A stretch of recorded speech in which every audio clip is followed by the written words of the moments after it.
You might be asking an AI a simple question, getting a personalized recommendation, or even just unlocking your phone with your face. On the surface, it seems like magic, a seamless part of modern life. But beneath this calm surface, a war is raging. A silent, high-stakes conflict fought not with soldiers and tanks, but with algorithms and data. This is the hidden war for the future of artificial intelligence, and the world's most powerful companies are locked in a battle for supremacy. Forget what you see in the movies. The real AI race is happening right now, in labs and boardrooms, and it's more intense and consequential than you could ever imagine. This story doesn't begin in a Silicon Valley garage. It starts decades ago, in the quiet halls of academia. Think of the pioneers, the brilliant minds like Geoffrey Hinton, Yann LeCun, and Yoshua Bengio. They were the architects of modern deep learning, the very foundation of the AI we know today. For years, their work was niche, a fascinating but theoretical field. They were driven by pure curiosity, publishing papers, sharing knowledge, and collaborating to push the boundaries of what machines could learn. It was a golden era of open research, a community focused on discovery, not profit. But then, something shifted.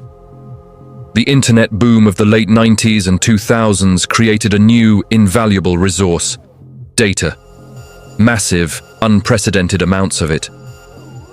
Suddenly, the theoretical models these academics had been building had an endless buffet of information to feast on. Companies like Google, with its mission to organize the world's information, and later Facebook, connecting billions of people, realized the immense power hidden within this data. They began to see that AI wasn't just an academic exercise, it was the key to unlocking unimaginable capabilities and, of course, profits. This was the moment the race truly began. The first major shot was fired in 2012. It was a competition called ImageNet, a challenge to see which AI could most accurately identify objects in a massive library of images. A team led by Geoffrey Hinton and his students unveiled a model called AlexNet. It didn't just win, it annihilated the competition. Its performance was so far beyond anything seen before that it sent shockwaves through the tech world. The secret was deep learning. Suddenly, every major tech company knew they needed to get serious about AI, and they knew exactly who to turn to. The great talent acquisition began. It was a corporate gold rush for the brightest minds in AI. Google made one of the most significant moves, acquiring DeepMind, a British AI lab, for over $500 million in 2014. They also hired Geoffrey Hinton. Facebook snapped up Yann LeCun to lead its own AI research lab. The message was clear: if you were a top AI researcher, a life-changing offer from a tech giant was almost guaranteed. This exodus from academia to industry fundamentally changed the landscape.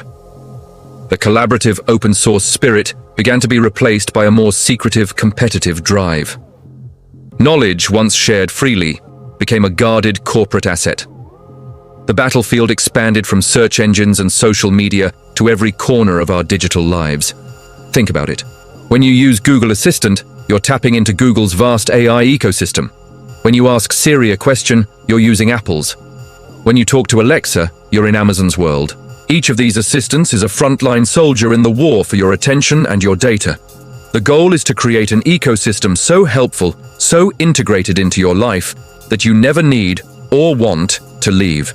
It's a battle for platform dominance, where the winner gets to set the rules for our digital future.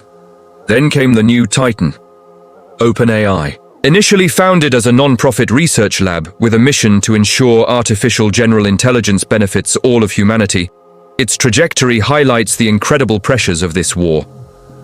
Developing these massive AI models, like the ones that power ChatGPT, requires an astronomical amount of computational power. We're talking about server farms the size of city blocks, consuming incredible amounts of energy. This isn't cheap. It costs billions. To fund this, OpenAI transitioned to a capped profit model and partnered with Microsoft, which invested billions in exchange for exclusive access to its technology.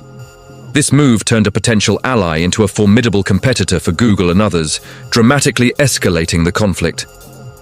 The release of ChatGPT in late 2022 was the equivalent of a surprise attack.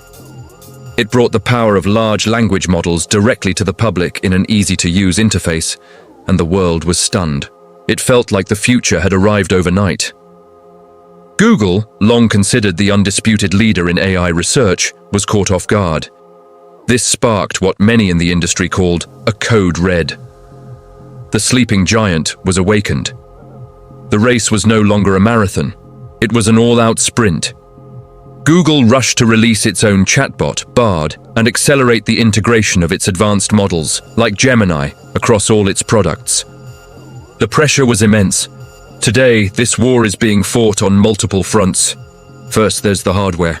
Advanced AI models require specialized computer chips, known as GPUs. NVIDIA currently dominates this market, but companies like Google, Amazon, and Microsoft are all pouring billions into designing their own custom AI chips. Why? Because controlling the hardware means controlling the supply chain, the cost, and the very capability of future AI development. It is a strategic move to reduce reliance on a single supplier and gain a critical performance edge. Second, there's the talent war, which has only intensified. The demand for AI experts far outstrips the supply, leading to astronomical salaries and fierce bidding wars. Companies are not just hiring individuals, they're acquiring entire startups just to get their teams. This creates an incredibly high barrier to entry. If you're a small startup trying to compete, how can you possibly afford the talent and computing power needed to challenge these giants? Third, and perhaps most importantly, is the data front. AI is nothing without data. The massive datasets held by Google, Meta, and Microsoft are their most valuable assets. This creates a powerful moat around their businesses. They have a self-perpetuating advantage. More users generate more data, which is used to train better AI, which in turn attracts more users. This feedback loop makes it incredibly difficult for new players to catch up. The implications of this war are profound. The companies that win will not just dominate an industry, they will have a significant influence on the global economy, on the future of work, and even on our daily culture.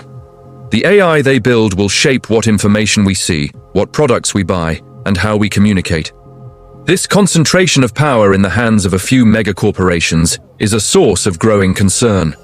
Questions about bias in AI algorithms, the potential for job displacement, and the privacy of our data are becoming more urgent than ever. As this hidden war continues to escalate, the stakes get higher every day. It's a relentless race for technological dominance, fueled by billions of dollars and the brightest minds on the planet. From its humble beginnings in academia, the quest for artificial intelligence has become the most important and competitive story of our time. And while we, the users, enjoy the incredible benefits of this progress, it's crucial to remember the silent, fierce battle being waged just behind our screens, a battle that will ultimately define the world of tomorrow. Thank you so much for watching. If you found this journey into the AI wars fascinating, please hit that like button and subscribe for more deep dives into the technology that's shaping our future. Let me know in the comments which company you think is winning the race. See you in the next one.